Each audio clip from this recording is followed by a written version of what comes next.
Trigonometry के इस question में दिया है कि sine theta upon cos theta plus cos theta upon sine theta की वैल्यू 2 है। अब इसमें हमें थीटा की वैल्यू निकालना है। चार ऑप्शन हमारे पास है, 30 डिग्री, 45 डिग्री, 60 डिग्री और 90 डिग्री। अब देखिए इस क्वेश्चन को हम कैसे सॉल्व करेंगे। यहाँ से एक शॉर्टकट तरीके से अगर देखें तो यहाँ इन दोनों के सम की वैल्यू 2 आ रही है, और अगर यहाँ पर इसकी वैल्यू फर्स्ट पार्ट की 1 हो जाए और दूसरे पार्ट की 1 हो जाए तो ये आंसर 2 आ सकता है। तो पहले हम शॉर्टकट तरीके से देखते हैं, फिर लॉन्ग कट से देखेंगे कैसे इसको सॉल्व करना है। तो अगर इसकी वैल्यू 1 आएगी, इसका मतलब साइन थीटा और कॉस थीटा दोनों इक्वल होगा, यानी दोनों एक दूसरे को कैंसिल करेगा। तो इसका मतलब है कि साइन थीटा कॉस थीटा के इक्वल होगा, और हमें पता है थीटा 45 डिग्री पे साइन 45 और कॉस 45 की वैल्यू सेम होती है। तो यहां से हमारा आंसर आएगा 45 डिग्री।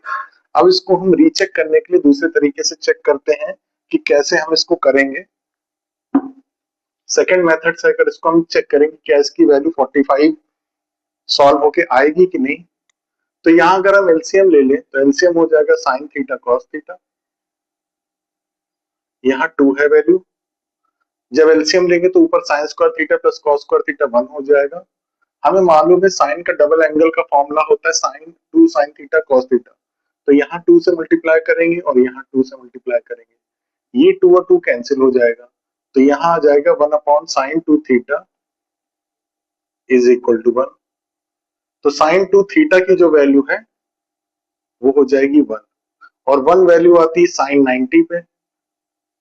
तो यहां से अगर हम कंपेयर करें तो 2 थीटा की वैल्यू 90 आ रही है, तो थीटा की वैल्यू 45 आएगी। यानी जो हमने पहले शॉर्टकट तरीके से निकाला था उससे इसकी वैल्यू 45 ही आएगी। ट्रिग्नोमेट्री के इस तरह के और क्वेश्चंस को समझने के लिए कैसे उसको सॉल्व करना है, आप हमारे चैनल को सब्सक्राइब कर सकते हैं, लाइक कर सकते हैं और शेयर कर सकते हैं। हमारे चैनल का नाम है मैथ्स फॉर यू 339।